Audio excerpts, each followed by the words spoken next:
예, 시청자 여러분, 오늘 하루 어떻게 보내셨습니까? 오늘 아침부터 전해진 소식에 또 놀라셨을 텐데요. 트럼프 미국 대통령이 우리나라 자동차 관세, 원래 15%였죠. 이걸 갑자기 20%, 25%로 올리겠다라고 오늘 SNS에 얘기를 했습니다. 그런데 이런 거 보면서 이런 생각이 들어요. 이 국가와 국가 간에 있어서의 약속을 한 것을 SNS를 통해서 이렇게 한꺼번에 뒤집어도 되는지 이런 생각을 사실 안 할 수가 없게 되는 오늘 아침이었습니다. 그리고 내일은 무슨 일이 있는지 아시죠? 내일 오후 2시 10분부터 김건희 씨에 대한 1심 선고가 1심 재판의 선고가 내려집니다. 그리고 오늘이었죠. 법원에서는 생중계를 허용하기로 했다고 하는데요. 아마 내일은 이 부분이 또 상당한 뉴스가 되지 않을까 이런 생각을 하게 됩니다. 요새는 정말 매일매일이 새롭다라고 얘기할 정도인데요. 자, 이런 부분에 대해서 오늘 저희가 모신 분 정말 한번 이분의 얘기는 꼭 좀 들어봐야겠다라는 생각을 하게 됩니다. 윤석열 전 대통령과도 상당히 가까우셨던 분이고, 또 이재명 대통령과도 예전부터 잘 알고 계시는 분. 정말 이런 분 드뭅니다. 이런 분 오늘 스튜디오에 모셨습니다. 신평 교수님, 신평 변호사님 스튜디오에 모셨습니다. 안녕하십니까? 안녕하세요. 예. 근데 촬영 장비가 대단히 훌륭한 것 같습니다. 그거 뭐 저는 상관이 없는 거고요. 아유, 정말 이렇게 나와주셔서 고맙습니다. 근데 제가 좀 아까 그 얘기를 했는데, 그 이재명 대통령하고도 예전부터 예. 좀 아시잖아요. 예, 그죠? 안 정도가 아니고 아주 각별한 사이였죠. 성남시장 할 때였나요? 그때부터 인연을 맺었습니다. 그리고 또 윤석열 전 대통령하고도 잘 아시고요. 좀 그런 셈이죠. 그 예전에 면회도 가시고 그러셨는데 요새 면회 가십니까? 면회는 뭐 좀 못 가고 매일 아침마다 제가 그 두 네 분을 위해서 뭐 기도는 합니다. 요새는 안 가시는군요. 예전에 좀 가셨었잖아요. 뭐 한 번 갔죠. 우리 시청자 여러분들께 참고로 말씀드리는데, 신편 변호사님은 경북대 법학전문대학원의 교수로 재직하시다가 정년을 하셨고요. 물론 그 전에 판사셨다가 법학전문대학원 교수를 하시다가 정년을 하시고 지금 이제 변호사가 되신 건데, 지난번에 한덕수 전 총리에 대한 1심 선고 23년이 나왔는데 법조인으로서 어떻게 판단하십니까? 글쎄요, 뭐 저도 판사를 10년을 했습니다만은 그 판사가 자기 감정에 겨워서 눈물을 흘리면서 계엄을 시민이 저항해서 막았다고, 그런 좀 과장된 감정 표출, 뭐 이런 것은 판사로서 좀 어울리지 않는 그런 면에서 좀 이 판결이 과연 타당할 것인가에 관해서 우리가 좀 의문을 가지지 않을 수가 없지요. 이 선고량은 좀 어떻게 표현해요? 23년이요. 그게 20년, 3년형 그겁니까? 더구나 검찰의 구형을 확 뛰어넘어서 선고하는, 또 검찰이 아주 특검으로 해서 이렇게 온 과거 윤 정부의 모든 실책을 이잡듯이 뒤져서 가급적이면 엄벌에 처하려고 하는 그런 특검에 의해서 구형된 것보다도 훨씬 더 뛰어넘어서 판사가 선고한다는 것은 아마 우리 사법 역사상 이런 일이 몇 번 있었겠습니까? 근데 이제 그때 당시 판결에서 사실 주목해야 될 것은 12.3 비상계엄이 내란이라는 것으로 규정을 한 거 아니겠습니까? 그 부분은 어떻게 보십니까? 글쎄요, 그거는 이 판사의 개인적인 견해죠. 지금 그래도 그게 이제 사법부의 규정이라고 바라볼 수도 있는 거잖아요. 아닙니다. 한 재판부의 견해죠. 지금 대부분의 법학자들은 이 12.3 비상계엄이 내란이 안 된다고 대체로 일치하고 있습니다. 왜냐 그러면은 형법 제87조에 대한민국 영토의 일부 또는 전부에서 국가 권력을 배제하거나 국헌을 문란할 목적으로 폭동을 일으킨 자여야 됩니다. 이 폭동에는 우리가 그 형법의 해석에 있어서 고전적으로 두 가지 요건을 요구합니다. 첫째는 지역적으로 광범위해야 한다. 두 번째로 그 폭행의 그 유의 영역 행사의 점에서 대단히 과도해야 한다. 이 두 가지 점을 요구를 하는데 물론 이 판사는 그 두 가지 점이 충족됐다고 보겠습니다. 봐서 그런 판결을 내렸겠습니다만은 대부분의 이 법학자들은 그 두 개의 요건에서 안 된다. 그래서 이 어떤 피고인에게 유죄 판결을 내리기 위해서 가장 먼저 요구되는 것은 그 범행의 그 피고 행위가 구성요건 해당성을 충족해야 됩니다. 그런 점에서 이 폭동에 해당이 안 된다고 그러면 구성요건 해당성이 없는 것입니다. 그러니까 그 대부분의 이 법학자들은 이 12.3 배상계엄은 내란죄가 안 된다고 보는 것인데 이진관 판사는 또 개인적으로 그런 견해를 표명했다니까 그 견해는 존중합니다. 근데 그렇다면은 12월 19일인가요? 2월 19일이죠. 윤석열 전 대통령의 내란 우두머리 1심 선고가 있을 예정인데 그건 어떻게 예상하세요? 그렇다면? 글쎄요. 제가 이걸 왜 여쭤보냐면 이게 지금 다 좀 관련이 있는 그렇죠. 재판들이잖아요. 예. 그렇다면 이것이 뭐 그대로 영향을 미친다라는 건 저도 생각을 안 하지만 일종의 먼저 나온 게 선례로서의 역할을 하지 않을까라는 생각을 해서 여쭤보는 거예요. 그건 뭐 선례가 될 수는 없고요. 당시에 어떤 여론의 동향이라든가 또는 이 사법부를 둘러싸고 있는 그 분위기 그런데 조금 영향을 받을 수가 있겠죠. 조금이 아니고 또 많은 영향을 판사들은 받습니다. 이런 상황에서 지기현 판사가 과연 이 일반 법학자의 견해를 존중해서 과거부터 내려오던 내란죄의 그 구성요건 해석을 그대로 따라서 내란죄가 안 된다고 판단할 것이냐, 아니면 그 분위기에 자기도 같이 동조해서 이진관 판사처럼 그런 재판을 할 것이냐, 두 가지 가능성이 각각 상당히 있으니까 어느 한쪽으로 예단하기는 어려울 겁니다. 예단하기는 어렵다. 물론 사실 누구든 재판을 예단하기도 쉽지가 않겠죠. 내일 한 2시 10분부터 시작되는 그 김건희 씨에 대한 선고는 어떻게 보십니까? 이거는 사실은 내란하고는 상관이 없죠. 예. 그 구체적인 사실관계에 대해서 제가 확실히 알지를 못하니까 어떤 판단을 제가 제시를 하기는 어렵습니다만, 여하튼 그에 관한 혐의가 있으니까 특검에서 기소를 안 했겠습니까? 과연 과연 형량이 어느 정도로 나올 것이냐, 그 점에서 우리가 지켜봐야 될 것 같습니다. 그러니까 지금 심평 교수님의 생각으로는 이게 내란이 아닌데 이게 내란으로 규정을 한 측면이 있다. 그러니까 그 내란이 아니라는 게 심평 교수님의 말에 의하면 법학계에 적지 않은 의견이다. 이렇게 생각을 하는 거죠. 적지 않은 의견이 아니고 대부분의 법학자들은 그렇게 생각하는 것으로 우리가 알고 있습니다. 저는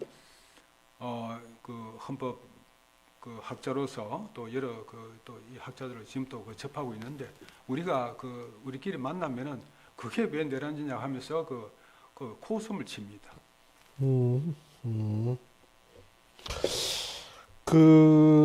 지금 국민의힘 이렇게 바라보시면 어떤 생각 드세요? 지금 일단 국민의힘의 가장 큰 문제점은 한동훈 전 대표의 제명을 둘러싼 이 균열 구조가 상당하거든요. 어떻게 보십니까? 그렇죠. 여하튼 그런 걸 잘 극복을 해서 보수가 괴멸의 위기에서 벗어나야 되지 않겠습니까? 근데 지금 이제 한국갤럽의 여론조사를 보더라도 한동훈 전 대표의 제명이 적절하다, 적절하지 않다가 굉장히 팽팽해요. 제명해야 된다고 보십니까? 글쎄요. 제가 국민의힘 당원도 아니고 그런 국민의힘 당 내부의 사정에 관해서 제가 왈가왈부하는 것이 적절치 않은 것 같습니다만은. 한 가지 말씀드리자면은 제가 상당히 좀 오래전에 한동훈 씨의 장래에 관해서 제가 그런 말을 했죠. 한동훈 씨는 대권 낭인이 되어서 평생 이 어둠이 깔린 벌판을 외롭게 혼자 걸어다닐 것이다. 그렇게 한번 제가 그 비유적, 상징적으로 한 표현한 일이 있습니다. 그러니까 결국 제명될 걸로 보시는 거군요. 그 제명과는 상관없이 한동훈 씨가 다시 그 대권에 도전 뭐 어떻든 그런 계기가 만들어진다 해도 대통령이 될 수 있는 가능성은 저는 없다고 봅니다. 그 제명 여부와 상관없이 대권 도전을 한다고 하더라도 이 성공하기는 좀 힘들 것이다. 그 대권 낭인으로서 뭐 그 꿈을 잃지 못하고 그 꿈을 갖고 뭐 계속 그 활동을 하겠지만은 성과는 없을 것이 아니냐. 한국적인 정치 풍토에서 이 한동훈 씨가 저지른 막 그런 뭐 저지른다 그런 말은 조금 어폐가 있죠. 어떤 그 행위에 대해서 한국민들이 이제까지 그 역사적인 여러 그 우리가 그 선례를 봐서도 우리가 알 수 있겠습니다만은 한국민들은 근본적으로 그런 행위에 대해서 용서하기는 어려운 그런 우리 국민적인 어떤 그 감성 그런 게 있는 거죠. 지금 이제 그런 얘기가 나왔으니까 이해훈 전 의원이 이제 그 기획예산처 장관 후보자로 지명됐다가 낙마하지 않았습니까? 첫째, 뭐 이재명 대통령을 잘 아신다니까 그러면 그 지명 자체에 대한 그거는 나름대로 의미가 있다고 보십니까? 이 보수 진영의 의사를 쓴다는 거? 그렇죠. 뭐 이재명 대통령은 뭐 제가 전에도 윤석열 대통령 네 분을 설득시키기 위해서 제가 이재명 그 당시 당 대표에 관해서 한마디로 말해서 이 대표는 실용주의자다. 그 사람하고 해서 열림대화를 구성하는 것이 바람직하다. 그렇게 설득을 한 일이 있습니다. 또 제가 아는 이재명 대통령은 좌도 아니고 우도 아니고 오직 이제 어떤 실용적인 관점에서 어떤 이념적인 그런 필요성을 이 극복해 오신 분으로 저는 알고 있습니다. 그래서 이해훈 전 의원을 지명한 것까지는 그건 잘한 일이다 이 말씀이시잖아요, 그죠? 잘한 것으로 예, 봐야 됩니까? 그거는 예. 근데 이제 이해훈 전 의원의 의혹은 차치하고 예. 그렇게 보수 인사를 한 것까지는 예. 그거는 잘한 건데 그런데 이해훈 전 의원이 진짜 너무나 많은 의혹에 휩싸였잖아요. 어떻게 보세요?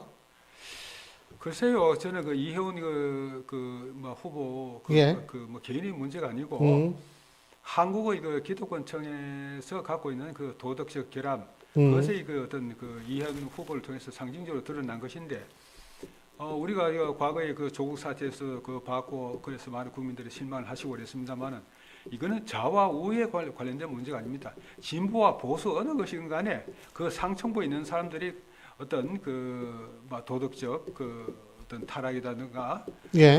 어떤 권력 남용 그런 것은 우리가 이거 내가 어느 쪽에 속해 있던 간에 그에 대해서 비판적인 자세를 견지할 필요가 있는 거죠. 만약에 정말 우리가 조사를 해본다 그러면은 이혜원 후보를 비난할 수 있는 그분에 대해서 돌을 던질 수 있는 한국의 어떤 정치인들 중에서 과연 얼마가 그렇게 할 수 있겠냐? 저는 그런 생각을 해봅니다. 근데 이제 어쨌든 좀 국민들이 가장 좀 예민한 부분이 부동산, 입시 이런 거 아니겠어요? 그런 걸 좀 건드려가지고 이게 문제가 좀 커지지 않았나 이런 생각이 들거든요. 그러나 대부분의 그런 그걸 할 수 있는 위치에 놓인 그런 어떤 사회적 지위를 가진 사람들은 그것을 거침없이 행사해서 이득을 향유해 온 것이 한국적인 현실 아니겠습니까? 바로 그런 차원에서 그렇다면 과거에 이제 유사한 걸로 죄값을 치렀거나 이런 분들이 사실 우리가 한 사람만 있는 게 아니에요. 꽤 몇 명이 있습니다, 지금. 다시 선거에 나갈 생각하고. 그런 현상은 어떻게 보세요? 그래서 그 제가 그 판사 출신으로서. 지난번에 조국 그 법무장관 후보를 둘러싸고 예. 제가 조국 그 법무장관 후보는 사퇴해야 된다고 해서 제가 조국 사퇴의 문을 연 사람입니다. 예. 그러나 그럼에도 불구하고 조국 교수의 이 가족은 건드리지 마라. 그렇게 제가 주장을 했죠. 또 그 후에 조국 교수가 정치인으로서 훌륭하게 될 수 있는 가능성이 많은 사람이다. 그 사람은 다시 정치로 컴백해서 중요한 역할을 할 것이다. 또 그렇게 제가 예측을 했죠. 뭐 그런 일련의 과정에서 뭐 제가 보는 건 그렇습니다. 물론 조국 대표가 잘한 면이 있고 또 못한 면이 있겠습니다만은 지금 한국의 어떤 지도적 위치에 있는 또는 어떤 상층부의 사회적 지위를 누리는 사람들 중에서 과연 조국 교수나 또 이혜원 후보자에 대해서 이 적나라하게 당신들은 다 1에서 10까지 다 잘못된 것이야 이렇게 단죄할 수 있는 사람이 과연 얼마나 되겠습니까? 그러니까 이런 것들이 소위 말하는 정치인들 사이에서 보편화된 현상이다. 보편화됐다기보다는 어떤 신 교수님도 잘 아시겠죠? 정치인을 있으면서 그렇게 깨끗하게 하는 분이 물론 있습니다. 제가 뭐 정치도 안 했는데요. 있습니다만은 좀 그렇지 않은 분들도 있는 것이 우리 현실 아니겠습니까? 장동혁 대표가 단식을 했을 때 박근혜 전 대통령이 방문을 했습니다. 그건 어떤 의미 부여가 가능하다고 보십니까? 단순하게 그냥 단식 말리러 갔을까요? 어떻게 보세요? 김종인 전 위원장 같은 경우에는 상당히 부정적으로 얘기를 하시더라고요. 예. 김종인 위원장 또 그런 말씀을 했는가 모르겠습니다만은 또 이인수 위원장은 출연료가 비싸다는 그런 말을 하고 했는데 다 그런 것이 우리 저희 같은 입장에서 보면은 너무 지나치다. 김종인 위원장도 한때 박근혜 전 대통령하고 인연이 있었던 분이고 당연하죠. 이준석 위원장은 어떻습니까? 박근혜 전 대통령이 발굴한 사람 아닙니까? 정치적 언인이죠. 그런 분에 대해서 그렇게 막말을 합니까? 아니 근데 보수의 적통이 인정받았다. 장동혁 대표가 박 전 대통령이 방문을 함으로써 동의하십니까? 글쎄, 저는 그렇게는 보지 않습니다. 장 대표가 이번에 상당한 리더십의 위기를 겪었죠. 예. 그래서 한 12월 중으로 해서 자리를 지키지 못하고 강판당할 것이다. 그래서 비대위 체제로 갈 것이다. 그런 루머가 팽배했습니다만 여하튼 단식을 계기로 해서 그분이 이런 리더십의 위기를 극복을 했다는 점에서는 높이 평가를 하는데 과연 새로운 이 시대를 하나의 보수의 관점에서 열어갈 수 있는 분이냐 그 점에 관해서는 아직은 의문부가 찍혀 있는 그런 상태가 아닐까 생각합니다. 아직은 그러니까 장동혁 대표가 아직은 완전한 이 장악을 하지 못했다 이런 말씀이세요? 그렇겠죠. 지금 국민의힘은 여러 가지 소리가 나오고 있지 않습니까? 근데 박근혜 전 대통령은 그러니까 지금 영향력이 과거에 비해서 많이 떨어졌다고 보십니까? 그때야 지금이야 천지 간에 좀 이렇게 지금의 무슨 정치적 영향이 크게 있겠습니까? 지금 또 하나는 뭐냐면 이 민주당 같은 경우에 조국 혁신당과 합친다. 그건 어떻게 보세요? 그는 정청래 대표하고 조국 교수, 조국 대표하고 간에 이해관계가 일치하는 거죠. 정청래 대표로 봐서는 친문 친명 계열의 반대를 무릅쓰고 어떤 차기를 자기가 확보를 하려고 지금 노심초사하는 거죠. 그리고 조국 대표의 경우에는 이 조그만 조국 혁신당 테두리에 같이 있어서는 절대 대통령을 나중에 어떤 획득을 한다는 게 어렵죠. 조국 대표도 반드시 넘어가야 할 산이고 정청래 대표도 여하튼 이 합당을 해서 자기가 이 당내 지분을 늘리고 또 강력한 대통령의 이재명 대통령의 영향권을 그 희석시키면서 차기를 그 기약할 수 있지 않겠나 그런 그 정치적 계산을 해서 두 분의 이해관계가 맞아떨어지는 것으로 볼 수 있겠죠. 예. 근데 이제 그게 가능할 거라고 보세요. 지금 당내에서 난리가 났더라고요. 사실 물론 뭐 이재명 대통령은 당무를 개입할 수가 없기 때문에 지금 뭐 구체적으로 어떻게 할 수는 없겠습니다만 그 제가 만약 이재명 대통령이라면 그거 좀 보기가 좀 썩 아름답게 생각하지는 않을 것 같아요. 그렇죠. 뭐 그 대통령 자리는 뭐 윤석열 전 대통령도 마찬가지였고 이재명 대통령도 뭐 우리가 비슷하게 그 어떤 그 고통과 시련의 그런 과정을 거쳐야 되는 거 아니겠습니까? 더구나 그 당내에서 대통령이 내가 그 살아 있는데 당내에서 저렇게 불협화음이 나고 또 윤석열 대통령 경우는 그 한동훈 뭐 비대위원장 또 당대표하면서 얼마나 괴롭혔습니까? 뭐 그만큼 아니더라도 정청래 대표가 저렇게 자기 지분을 증가시키기 위해서 저렇게 무리수를 자꾸 뜨는구나 하면서 하는 걸 보시는 마음이 편치는 않겠죠. 근데 뭐 어쨌든 제가 이렇게 볼 때는 좀 이게 그래서 당내 반발이 좀 심해서 쉽지는 않을 것이다 이런 예상들을 많이 하더라고요. 많이 하는데 어떻게 보세요? 이런 상황, 양당이 좀 복잡한 상황은 많은데 장동혁 대표 체제가 결국 이제 지방선거까지 가는 거 아닌가라는 예상이 많이 하는데 지방선거 승산이 있다고 보세요, 야당이? 글쎄요, 뭐 지금 이대로 가면은 대구 경북 말고 뭐 저 완패하는 거 아닙니까? 그 완패에 뭐 이건 뭐 어떻게 달리 말할 수가 없이 정치적으로 어떤 보수는 괴멸하는 것이죠. 교수님 특히 지역에 사시잖아요. 예? 거기 분위기 안 좋아? 거기 분위기 좋아요? 아니 대구 경북에서 어떻든 국민의힘 쪽에서 하겠죠. 그러니까 대구시장이나 경북지사에 뭐 많은 사람들이 지금 응보를 하고 있지 않습니까? 그러나 대구 경북 테두리를 벗어나서는 전부 뭐 국민의힘 쪽에서 좀 비시비시거리죠. 좀 편이 지나쳤습니까? 아니요. 그게 얼마 전까지만 하더라도 서울하고 부산 지역은 해볼만 하다는 얘기가 많았거든요. 그렇죠. 몇 달 전만 하더라도. 근데 예. 지금은 분위기가 너무 많이 바뀌어가지고. 그렇죠. 어떻게 될지도 모르겠어요. 지금 진짜. 이대로 가면은 뭐 그런 어떤 참혹한 보수와의 막 괴멸로 이어지겠죠.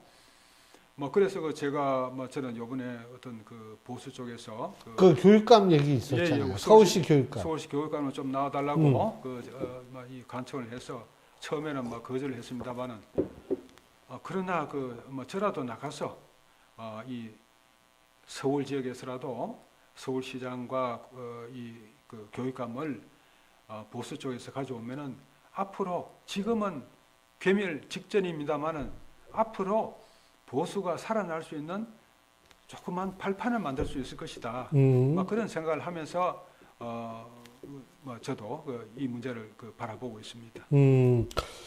아유, 근데 이 교육감 선거도 만만치 않아요. 진짜? 예. 그게 더군다나 정당 소속이 아니기 때문에 예. 상당히 그게 좀 그럴 것 같아요. 근데 지금 다시 나오려고 하시는 분이 조전혁 전 의원도 좀 나오시려고 하는 것 같고 몇 분이 계시는 것 같더라고요. 그래서 제가 추대위원회에 그런 말씀을 드렸죠.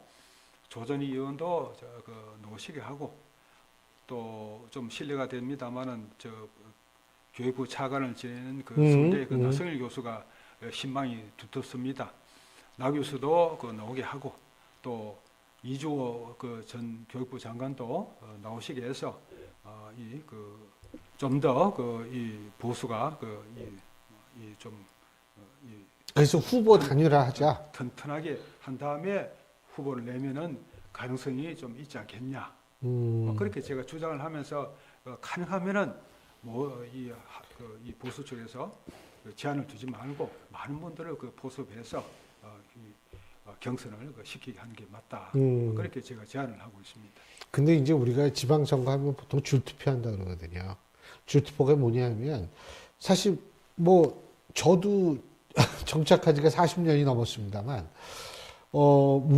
제가 사는 구의 구의원 이름 몰라요, 저희 구 출신의 서울시 의원 이름도 모릅니다. 예? 구청장 이름도 잘 몰라요. 잘 기억이 안 나요.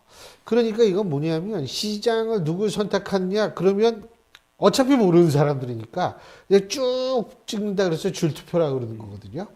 근데 사실은 교육감 선거도 사실 그럴 위험성이 있거든요. 교육감 선거에서는 이제 그 후보자의 명단을 그 쭉쭉 이렇게 순서를 이렇게 자꾸 바꿔버립니다. 네, 지역에 네. 따라서. 그러니까 뭐 그런 염려는 그 과거에 비해서는 좀 많이 줄어들었죠. 그러나 그 교육감에 관해서 이 일반 시민들 갖는 그 인식은 예. 조금 그좀 냉담하죠. 음. 잘 알고 아니, 있습니다. 냉담하지는 않고 어, 관심이 없다는 표현이 관심이 맞습니다. 없죠. 예. 예, 예. 아, 그래서 좀 그런 게 있는데, 뭐, 어쨌든 그렇게 결심을 하셨으면 앞으로 진짜 좀 좋은 성과가 있기를 기대해 보겠습니다. 아니 뭐 저는 뭐 그 제가 그 꼭 후보로 뭐 되고 싶다는 그런 뜻이 아니고 여하튼 이번에 그 보수가 완전 개밀돼서는 이 한국의 그 어떤 그 전체적인 이 그 나라의 그 위상에 비춰봐서 그것은 좀 불행한 일이다. 보수와 진보가 균형을 맞춰야 되거든요. 그래서 그 보수가 너무 찌그러들지 말고 보수도 어느 정도 살아서 진보와 양날개로 그 이 대한민국을 훌륭하게 이끌어주기를 바랄 뿐입니다. 알겠습니다. 아유, 어쨌든 오늘 좋은 얘기 많이 해주셔가지고, 좀 저희가 주목해 볼 만한 얘기가 많았던 것 같습니다. 예, 오늘 말씀 잘 들었습니다. 고맙습니다. 예, 수고하셨습니다. 예.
예.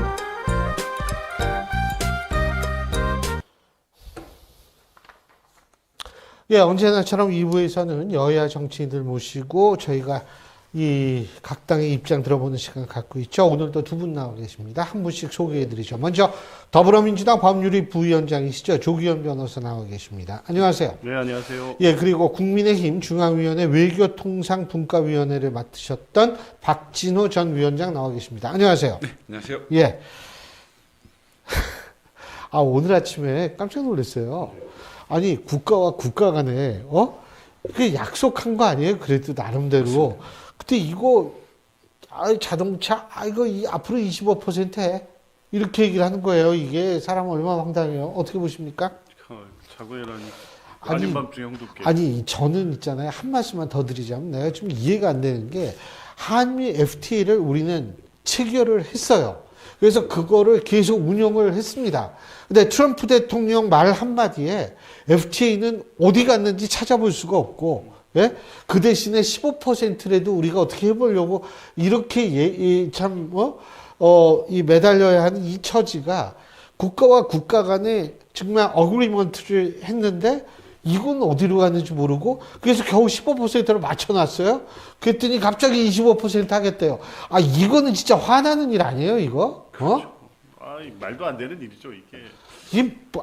진짜. 예, 말씀하세요. 이게 뭐 전통적인 국제 질서는 완전히 해체됐다고 봐야 될 것 같습니다. 트럼프의 이 돌출, 자국 중심주의는 뭐 기존의 어떤 질서, 국가 간 협약 이런 거 싹 무시하고 본인의 어떤 정치적 상황이라든가 미국의 어떤 이익 뭐 이런 거에 바뀌면 언제라도 손바닥 뒤집듯이 뒤집는 일이 언제라도 계속될 수밖에 없는 이 불확실한 상황이다. 이걸 늘 염두에 두고 국가 정책을 펼 수밖에 없는 상황인 것 같습니다. 예. 25% 다시 관세 인상 안도 그렇죠. 대의적 뭐 명분은 우리 국회가 입법 절차 등 속도를 내지 않는다는 건데 이거 유럽도 거의 똑같거든요.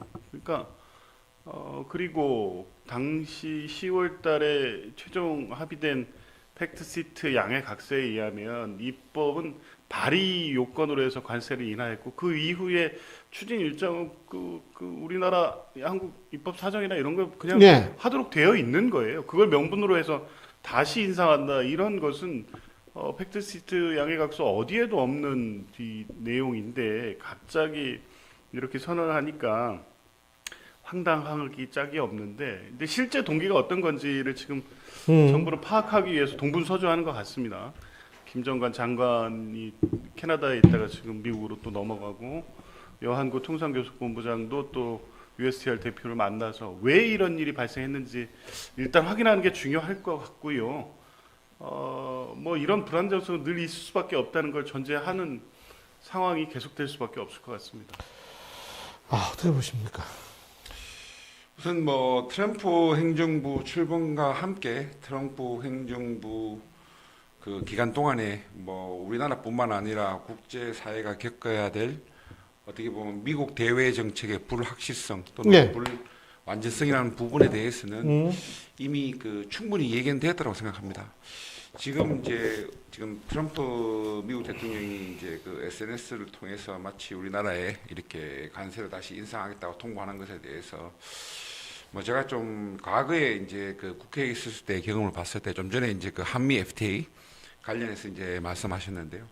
그때 당시에도 보면은 뭐 그 여야 간에 그 한미 FTA가 과연 국익을 그 도움이 될 것이냐 말 것이냐 논란이 많았습니다. 많았죠. 그렇지만 많았죠. 그때는 분명히 다른 게 있었습니다. 어쨌든 간에 여야 간에 충분한 여러 이견은 있었지만 어쨌든 국회가 여야가 초당적으로 이제 활동을 했다는 것이고 또 그러한 그 활동을 하는 데 있어서는 어쨌든 이제 청와대에서 충분히 서포트를 했고 또 여야가 그렇게 충분히 활동을 함으로써 미국에 있는 또 이제 여야와 함께 활동을 하면서 이제 그때 당시 이제 미국 행정부에 대한 견제력도 이제 발휘할 수 있었는데요.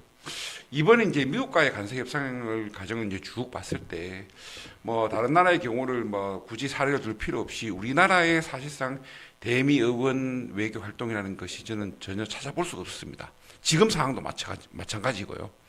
근데 저는 지금 이런 상황에서 물론 이제 그 트럼프 대통령의 진위가 무엇인지 또 뭐 최근에 이제 뭐 오늘 오후에 이제 보도를 보니까 트럼프 대통령이 이러한 사실을 이제 알려온 게 이게 처음이 아니다. 뭐 13일인가 그때쯤에 이제 우리 그 주한 미국 대사 대리를 통해서 이미 서한을 통해서 충분히 알려왔다. 근데 이제 그 내용에 대해서 이제 충분히 이제 공개가 되고 있지 않은 상황에서 이제 판단하는 것은 좀 약간 뭐 섣부른 판단이 될 수 있겠지만 만약에 그 서한 자체에 충분한 그 메시지가 들어있었다라고 하면은 과연 뭐 근 15일 가량 과연 우리 정부는 무엇을 했는지 그 부분에 대해서는 또 명확하게 좀 바뀔 필요가 있고요. 지금이라도 좀 더 우리 그 여야가 이 초당적으로 국익을 지키겠다라는 그것은 뭐 여든 야든 차이가 없다라고 생각합니다. 이 부분에 있어서는 대미 의원 외교 활동이라든지 이런 방법까지도 좀 총동원해 볼 필요가 있고 정부만 믿고서 기다리기에는 저는 충분히 한계가 있다고 생각합니다. 근데 그게 15일 동안 정부가 뭐를 했던 안 했던 간에 우리나라 정부랑 미국 정부랑 그 오랜 시간 동안 협상을 해서 15%로 만든 거고 15%를 위해서 수천억 불을 투자를 하기로 한 거 아닙니까? 그죠? 맞습니다. 수천억 불 투자하기로 하고 15%를 했는데 이거를 15일 전에 했던 지금 얘기 그걸 뒤집는다는 사실 자체가 문제죠. 뭐 사실 자체는 이제 뭐 지금 말씀하신 것처럼 심각한 문제이고 말도 안 되지만 말도 안 그렇다고 되는 해서 거예요, 우리가 이게. 그렇게 한탄해봤자 아무런 소용이 없다는 거죠. 진짜 네. 아니 저 이런 경우를 처음 보고 처음 경험해요. 저는 진짜 국가와 국가 간에 있어 아니 이게 지금 이게요. 지금 경제 문제도 이렇지만 사실은 이게 안보 문제로 이게 적용이 되면 사실 굉장히 심각하거든요. 한미 동맹이 여태까지 쭉 이어져 내려왔는데 뭐 갑자기 미안한데 우리가 좀 바빠가지고 이럴 수가 있게 되는 그러니까 이게 도대체 예를 들면 나토도 지금 마찬가지예요. 그러니까 이게 집단 안보 체제가 흔들릴 수밖에 없으면 당연히 동맹이 흔들립니다. 저는 그 다카이치 총리가 대만 문제 얘기를 잘못해가지고 중국한테 곤혹을 치르는데 미국이 미일 동맹에 입각한다면 미국이 거기에서 어떤 식으로도 좀 얘기를 해줘야 되는데 오히려 반대 식으로 해서 가만히 있었잖아요. 그러니까요. 응?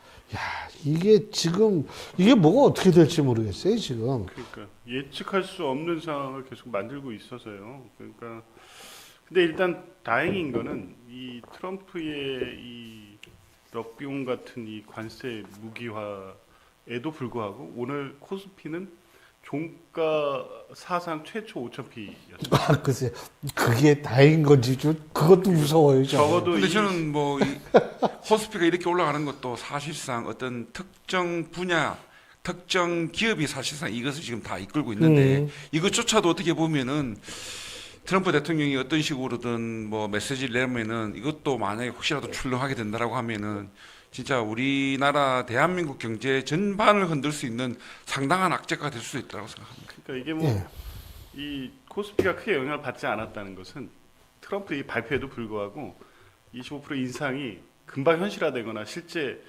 바로 트럼프가 추진하지 않는다는 시장의 믿음이 있는 거죠. 그러니까 아마 정부가 신속하게 미국 측의 의도를 좀 파악하고 뭐 다른 미국의 국내 정치적 요인도 있고 여러 가지가 얽혀 있을 겁니다. 그런데 실제 한국 정부에 요구하는 뭐 입법 관련된 내용 이런 부분들을 잘 설명을 하면 뭐 당장 뭐 관세 25%갈 가능성은 없다는 게 시장의 반응인 것 같아서 다행이긴 합니다. 아니 근데 뭐 예를 들면 김민석 총리가 이제 미국 가서 한 라인을 했다. 근데 이제 그거 가지고 야당은 야 그거 한 라인 했대는데 지금 이게 뭐냐 이런 식인데 저는 그 김민석 총리 그 뭐라고 얘기할 수 없다고 봐요. 왜? 한 라인을 진짜 했을 거예요. 구축을 했을 거예요. 근데 그게 소용이 없어요. 트럼프 대통령 뭐 이런 식으로 나오면 그 한 라인이 무슨 소용이 있어요. 아주 튼튼한 한 라인이 있다 그래도 그 대통령하고의 어떤 적이 없으면 이 트럼프 대통령 그게 무슨 소용이 있겠어요? 응? 그렇지만 이제 한미 간의 이제 이 관세 협상에 대해서 이제 MOU라는 방식으로 해서 이제 그 결국 한미 정상 간 이제 합의가 이루어졌는데요. 오늘 이제 그 민주당 이제 우리 재정경제위원회 이제 간사도 한 이야기가 뭔가 하면은 미국 측에서 이제 요구를 할 때 법안 발의에 대해서만 이야기가 있었지 법안 통과에 대해서는 조건이 없었다.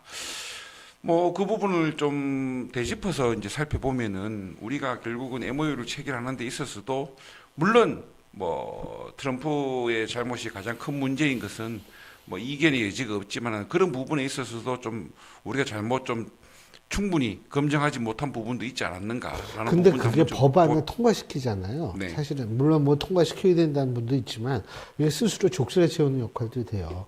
그렇죠. 그러면은 이게 예를 들면은 이게 나중에 트럼프가 영원히 대통령 할 수, 모르죠. 또 이분도 한 번 더 하고 싶어 하는 것 같아가지고 어떻게 될지 모르지만 그렇게 되면 만약 정권이 바뀌거나 이러면 사실은 그 족쇄를 어떻게 풀 것인가에 대한 고민도 일단은 해야 되거든요. 저는 그런 의미도 있다고 보거든요. 사실은. 그렇죠. 그런 의미에서 이제 어떻게 보면 이제 국민의힘은 사실상 이 그 한미 간의 이제 관세 협상에 대해서 특별법 제정으로 해결할 것이 아니라 비준 동의의 대상이다. 물론 이제 그 비준 동의라는 것은 사실상 뭐 더 잘 아시겠지만 헌법적 절차인 것이고 특별법을 제정하는 것은 이제 그 입법적 이제 절차인 것인데 뭐 어차피 국회에서 논의되는 바는 큰 차이가 없다라고 하지만 그렇지만 이제 비준 동의라는 것은 분명히 일단은 이 저들이 이제 한미 FTA 관련해서 이제 비준 동의를 할 때도 마찬가지지만 관련된 부수 법안에 대한 통과는 당연히 필요하지만은 과연 미국과 어떻게 협상이 되었으며 그거에 대한 기대 효과가 어떻게 검증할 수 있으며 또 이로 인해서 얼마만큼 우리가 이 관련된 법안을 유지하는 것이 타당한가 이런 것에 대한 한 번쯤 제대로 된 논의의 장은 필요하다. 그런 측면에서는 그 국회 차원의 비준 동의가 필요하다는 거죠. 근데 이번에 팩트시트하고 양해각서는요. 어쨌든 법률상 국회 비준이 필요한 조약 아닙니다. 그리고 적극적으로 그렇게 해석한다고 하더라도 지금 교수님 말씀대로 이거 그러니까 우리의 목표는 하나예요. 족쇄를 채우게 되는 그렇죠. 일, 그것만은 피해야 돼요. 뭐가 됐든 간에. 비준해버리면 이게 법률적 효력을 발생시키기 때문에 포괄적으로 합의된 내용에 대해서 모든 이 집행행위를 강제하게 돼 있어요. 그러면 저 미국 입장에서 보기엔 국회 법으로 해놓고 왜 안 하냐고 들어오거든요. 근데 특별법 같은 경우에는 어차피 3,500억 불이 투자하기로 협약이 돼 있기 때문에 그것을 원활하게 하기 위한 국내 법장치여서 얼마든지 이 조절이 가능하거든요. 그래서 이번에 특별법도 사실은 막 서두르지 않은 것도 이게 통과가 돼버리면 미국이 구체적 요구가 들어오면 투자협의회 구성해서 어디에다 돈 얼마 넣어 이 요구가 들어올 거란 말이에요. 근데 올해 재정 여건상 그게 갑자기 많이 들어오면 쉽지가 않아요. 아마 그 시기 조절을 하고 있던 차에 지금 이 문제가 발생한 거여서 미국이 주장한다고 이거 뭐 비준해야 된다거나 특별법 왜 빨리 통과시키지 않았냐고 정부 탓, 여당 탓할 일은 아닌 거. 아니 저도 그렇게 생각해요. 아니 25%를 올리면 그럼 우리는 3,500원 못 주잖아요. 예? 아니 약속을 이게 상호적인 거 아니에요? 그렇죠. 예? 아니 이게 난 도대체 오늘 이거 보면서 아니 아무리 그래도 그렇지 최소한의 이 룰은 그 최소한 룰이 없어요. 예? 야 이거 뭐 진짜 특이하구나. 뭐 최소한의 룰조차도 만드는 사람이 트럼프 대통령이다 아니 보니까. 근데 최소한 룰이라는 건 그래도 예측 가능성을 하게 만들어야 되는데 자기만의 룰이니까 있잖아요. 예측 가능성도 없어요. 이러다가 또 비자 안 나오는 거 아닌지 모르겠지만, 전 뭐 미국 안 가도 되니까. 근데 가장 중요한 거는 이건 좀 아닌 것 같아요. 그리고 사실 미국 국내 상황 보십시오. 또 죽었잖아요. 그렇죠. 예? 미네소타주 그 간호사가 또 죽었잖아요. 지금 미국 총기협회에서조차도 들고 일어나고 있어요. 그게 트럼프 대통령의 가장 중요한 지지기반 중에 하나거든요. 이거 보면 이게 도대체 그러니까 미국 보수들이 다 들고 일어나는 거예요 지금. 총기협회가 마지막인데 거기에서도 들고 일어나는 거 보면 그런데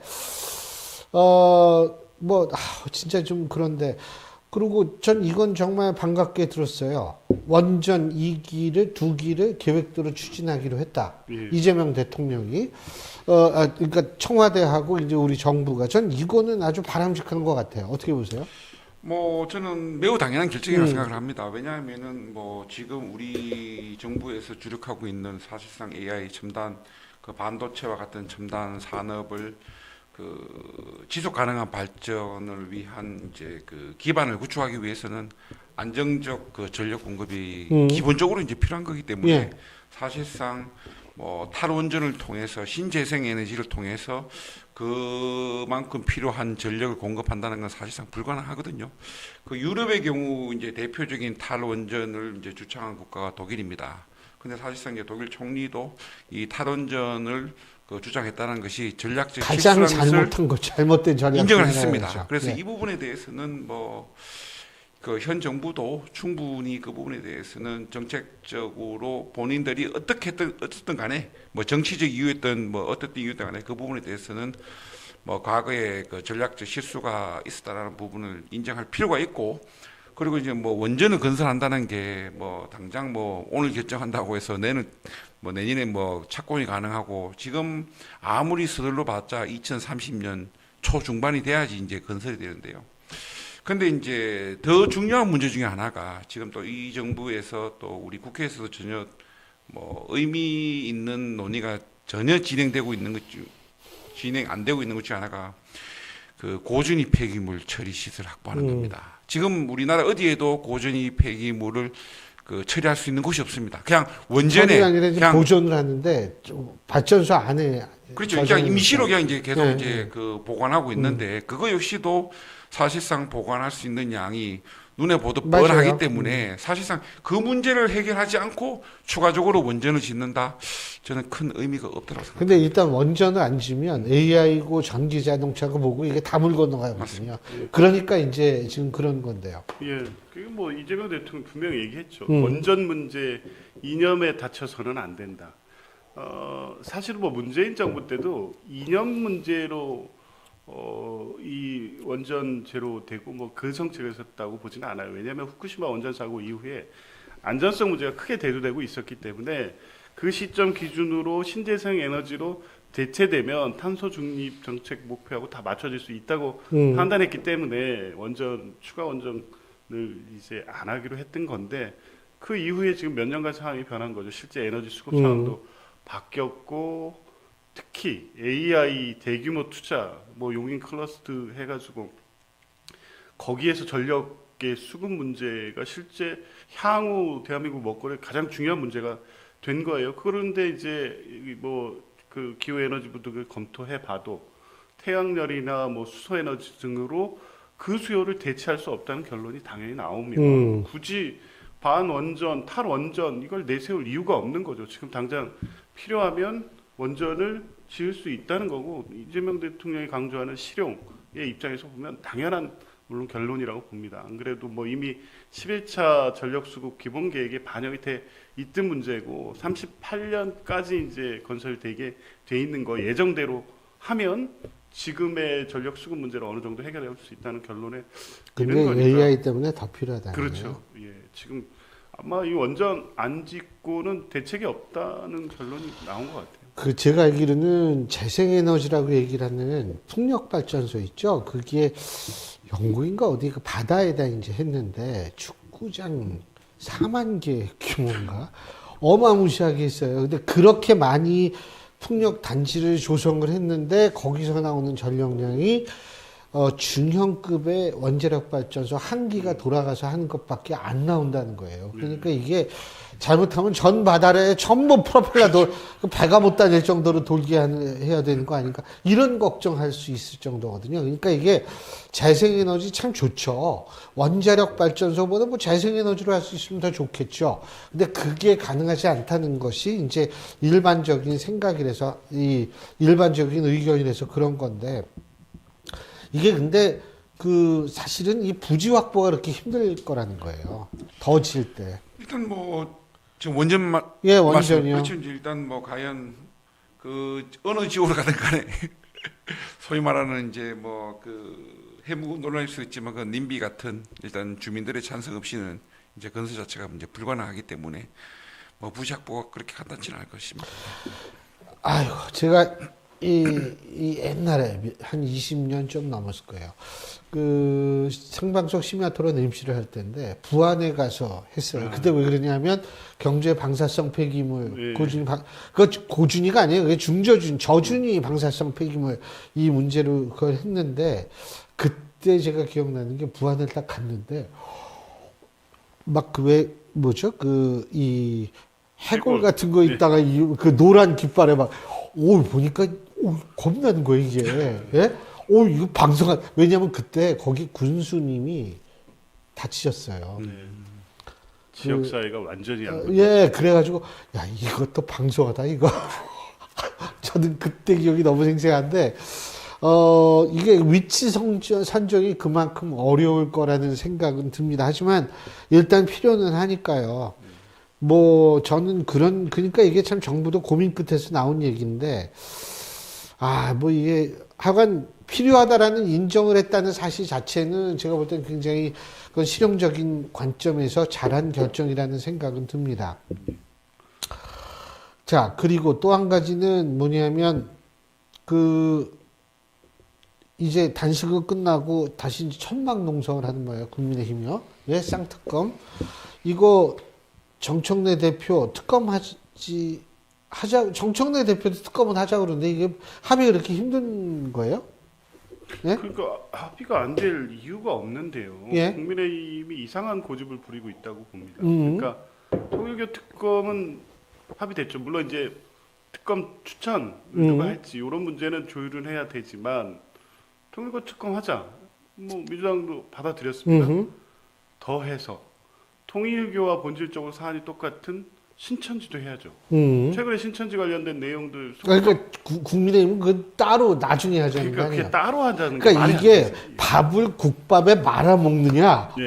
아니면 밥 따로 국 따로 먹느냐 이 차이거든요. 아니 국민의힘이 그 특검 얘기만 하면 특히 이 내란이라든가 그 국정농단, 김건희 특검 등 3특검과 관련해서 이 유사 이래 가장 어떤 뭐 이 반헌법적 그 범죄에 대한 이 특검에 대해서도 비용 뭐 이 얘기 숱하게 하셨잖아요.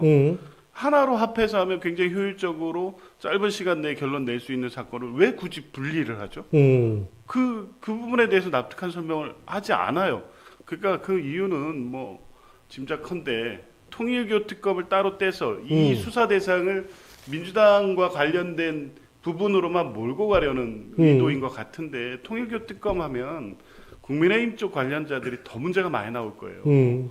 그러니까 이제 그거를 따로 떼서 민주당 쪽으로 수사를 초점을 맞춰놓고 하려고 하는데 이걸 민주당이 받아서 신천지까지 다 묶자고 하니까 결국에 두 개를 다 묶어서 하면 결국에 수사 결과 어디가 문제가 많이 나오겠어요. 다 국민의힘과 관련된 내용들이 많고 민주당과 관련해서는 전재수 의원 관련돼서 나왔는데 그거 2019년 20년 전 얘기예요. 그리고 수사를 계속하고 있고 지금 그 검찰이 합수단 만들어가지고 수사 대대적으로 하고 있잖아요.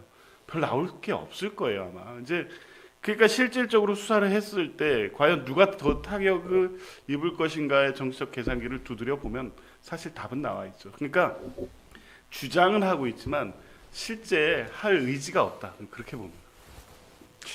우선 뭐 좀 전에 이제 그 통일교 특검, 그다음에 뭐 신천지 특검 이제 본질은 이제 동일하다고 이제 말씀하셨는데요. 정치와 종교의 유착, 뭐 소위 그거죠. 정교 유착이라는 본질을 봤을 때는 동일하다고 볼 수 있지만 지금 통일교 특검의 문제가 불거진 거는 이제 1차 특검에서 그 부분에 대해서 충분히 인지했음에도 불구하고 제대로 수사를 하지 않았다라는 것이 저는 통일교 특검이라는 문제가 제기된 본질이라고 생각합니다. 그런 차원의 본질을 보다고 하면은 통일교 특검과 신천지 특검은 본질이 틀립니다. 내용에 있어서는 비슷할지 모르겠지만 이 사건이 촉발된 본질은 분명한 차이가 있다는 거죠. 그런 측면에서 봤을 때 통일교 특검의 필요성이 제기되니 민주당은 그래? 그럼 이참에 사안이 비슷한 신천지 특검도 같이 하자는 게 이제 민주당의 주장이고 국민의힘의 주장은 사안은 비슷할 수 있겠지만 발단은 다르기 때문에 통일교 특검에 대해서도 하고 신천지 특검에서도 하고 그게 무슨 차이가 있을까 저는 싶습니다. 그러면 차라리 통일교 신천지 특검을 받고 네. 따로 하면 민중기 특검을 특검하자는 얘기 아닙니까? 간단히 얘기한다면. 그렇죠. 그죠? 근데 그 부분에 대해서는 사실상 뭐 민주당이 뭐 받아들일 이유가 있겠습니까? 아니, 그 아예 정당하게 이름을 대해서는. 그렇게 지으면 네. 훨씬 더 국민들이 이해하기가 쉬우면 여론이 어떻게 변할지 모르는 거 아니에요? 만약에 이제 그 지금 말씀하신 것처럼 제가 다시 말씀드린 것처럼 통일교 특검이 촉발된 계기가 민중기 특검이 제대로 특검을 하지 않았다는 부분. 그래서 민중기 특검에 대한 특검을 하고 통일교와 신천지를 하나의 별도의 특검을 한다. 충분히 정치적으로 수용 가능하다고 생각합니다.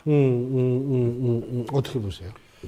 저는 이 본질은 정교 유착이고요. 그 예. 부분 때문에 수사해야 되는 거 아니에요? 헌법상 금지되어 있는 이 정교 분리 원칙을 위배해서 이 통일교 신천지 두 교단이 이 특정 정당과 유착해서 네. 정권을 만들고 본인들의 이해관계를 관철하려고 했던 것, 이 부분이 수사 대상이 되죠. 이건 반헌법적인 거고 법률 위반이고 거기에 금품 거래가 있었다는 게 다 확인되고 있으면 이게 수사 대상이 돼야 돼요. 적어도 특검을 하려면. 지금 말씀하신 이 민중기 특검의 수사 무마, 이거는 사실은 판단의 문제예요. 이걸 일부러 그게 뭐 민주당 의원 이름이 나와서 덮었다? 국민의힘 의원도 나왔잖아요. 뭐 민주당 때문에 덮은 게 아니잖아요. 그건 민중기 특검이 김건희 특검법에 의해서 수사 대상이 되는 사건이 1호부터 16호까지 있고 김건희 특검이고 명태균 관련된 내용들을 핵심으로 하고 있기 때문에 어떤 걸 수사할지 수사 대상이 다 정해져 있어요. 13호까지는 구체적 사건들, 예를 들면 도이치모터스, 뭐 이 서울 양평 고속도로 쭉 13호까지 있고 뭐 그다음에 관련 사건, 뭐 수사 방해 사건 이렇게 16호까지 있는데 이건 수사하는 과정에서 그냥 통일교 관련됐는데 김건희나 명태균과 직접 관련이 없는 한참 전에 얘기가 인지가 된 거예요. 그럼 이런 사건은 일단 따로 분류해 놓고 나중에 이첩할 때 수사기록 따로 해서 이첩하는 게 맞다고 그냥 판단을 한 거예요. 덮은 게 아니라고요. 덮을 거면 민주당만 이렇게 해서 덮지. 따로 국민의힘 의원 관련된 얘기도 다 나와 있잖아요. 그럼 뭐 그거는 왜 덮은 거예요? 그렇게 따지면. 그러면 이걸 이게 왜 수사 대상이 돼야 되는지, 수사 대상에서 뭘 밝힐 수 있죠? 왜 그렇게 판단했느냐 이것 따질 건가요? 저는 이걸 특검의 대상으로 삼다는 건 납득하기가 어렵습니다. 뭐 그런 주장을 충분히 하실 수 있지만 그러면 이제 그때 당시 시점을 한번 보자면은 일단 저희들이 이제 통일교 특검을 주장했을 때 그때 당시 이제 최초에 이제 주장했을 때 민주당에서는 전혀 받아들일 수 없다라는 입장이었어요. 그런데 갑자기 어느 날 받아들이겠다고 바뀌었어요. 그 부분에 대한 설명부터 저는 먼저 있어야 된다고 생각합니다. 왜냐하면 지금 하시는 말씀이 왜 그러면은 민주당에서 통일교 특검에 대해서는 최초에 마치 전혀 가당치도 않은 주장이라고 판단하다가 어느 날 갑자기 무슨 일이 있어서 갑자기 통일교 특검을 받겠다라고 전향적으로 입장을 바꿨는지에 대한 설명이 돼야지 저는 지금 좀 전에 말씀하신 주장이 일리가 있다고 생각합니다. 자, 할 얘기가 좀 있어가지고, 지금 민주당 같은 경우에 그 합당이 뭐 어떻게 될 것 같아요? 말들이 많고, 반발도 많고 그러더라고요. 조국 혁신당하고 민주당 합당하는 거. 그 조국 혁신당도 이제 예의가 달라지기 시작했어요. 어떻게 보십니까? 합당 과정이 뭐 교수님 잘 아시겠지만 뭐 순탄한 적이 있습니다. 물론 그렇죠. 예, 거기엔 다 이해관계도 있는 것이고. 그 국회의원 12분이 전부 비례대표인데 그 사람들도 다 꿈이 뭐냐면 지역구 하나씩 가져가는 거 아니에요. 그것도 있고. 근데 민주당 내에 또 비례대표 의원들이 많은데. 그것도 있고 조국혁신당의 이름으로 이번 6월 지방선거에 출마하려고 준비해 왔죠. 그렇죠.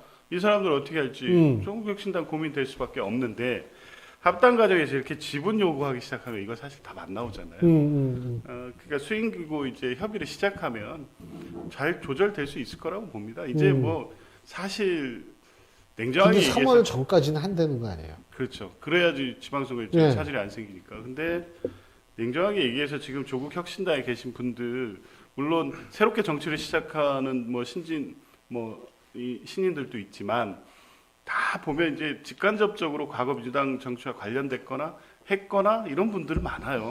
대부분. 그러니까 다시 돌아와서 이 경선 룰만 공정하게 만들면 지분으로 어디를 보장해줘라 이런 협의는 국민들 보시기에 이거 어떻게 보겠어요. 공정한 경선을 통해서 경쟁력이 있으면 살아남는 구조를 협의해서 만들면 되는 거지. 아마 지금 일단 반발하는 서항진 원내대표 얘기도 조국 혁신당 뭐 의석 비율에 맞게 얼마만큼 지분내나 저는 이런 얘기는 아닐 거라고 봐요. 당장 이제 흡수 합당처럼 얘기를 하니 나름대로 조국 혁신당이 지켜온 정체성과 당의 어떤 그 DNA 이런 것들이 살아남는 합당이 돼야 되는데 민주당 안으로 아무것도 없이 그냥 쑥 들어가 버리는 형식으로 간다고 하면 곤란하다 이런 원론적인 입장이라고 보고요. 아마 양당 간의 협의는 뭐 잘 정리될 거고 이제 민주당 내 문제도 정청래 대표가 갑작스럽게 지금 해서 당이 되게 혼란스럽긴 한데 그것도 1인 1표제와 마찬가지로 합당 자체에 반대하는 여론은 아니기 때문에 그분도 이제 정청래 대표가 이제 이 부분 갈등을 어떻게 잘 수습해가면서 조국 혁신당과의 협의를 잘 이뤄내느냐의 문제만 남아있어 저는 뭐 충분히 3월 안에 가능할 거라고 봅니다. 이쪽은 합당한다고 그러는데 그쪽은 막 지금 난리가 났어요. 국민의힘. 미안합니다. 한동훈 전 대표 어떻게 될 것 같아요? 뭐 일단 지난번 이제 그 장동혁 이제 대표가 참석한 이제 최고위에서 이제 뭐 정치적 좀 유예 뭐 나름대로의 그런 그 대책을 이제 그 제시했고 이제 그 한동훈 전 대표는 이제 그에 따르지 않았죠. 왜냐하면 이제 재심의를 이제 요청하지 않았기 때문에 그러면 이제 사실상 이제 절차적으로 이제 남은 것은 최고위의 이제 결정만 지금 남은 상황입니다. 뭐 정말 참 저도 답답한 마음이 그지없는데 이 정말 장고 끝에 악수 둔다라는 말처럼 이 최고위에서 지금 현재 최고위원들의 이제 구성을 봤을 때 사실상 제명 의결을 피하기는 어려울 것 같습니다. 김종혁 전 최고위원도 마찬가지죠. 근데 그 김종혁 전 최고위원 같은 경우는 이제 제명이 아니고 이제 탈당 건의를 받았기 건인데 때문에 10일 지나면 거기다 아마 제명 저거 들어갈 거냐? 아니 그 10일 자동이에요? 지나면 자동입니다. 자동.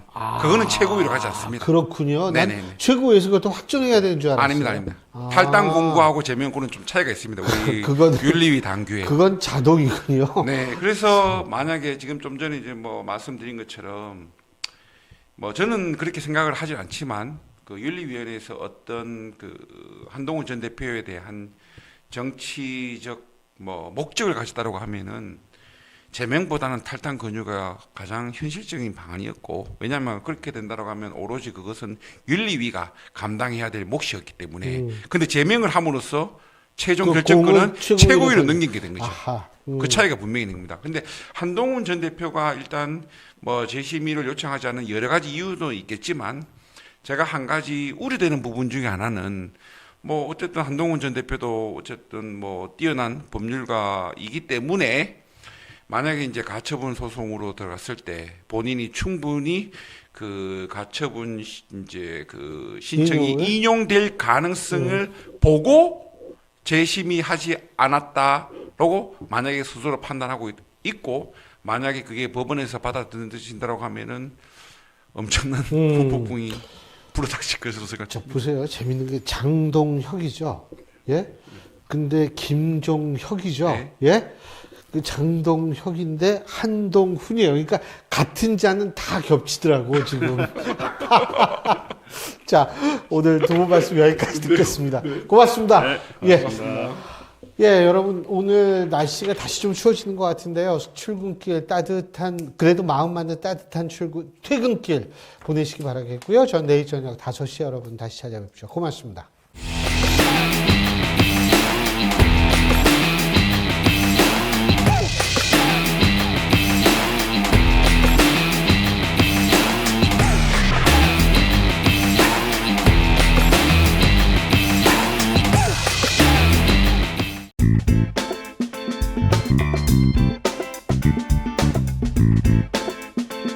Thank you.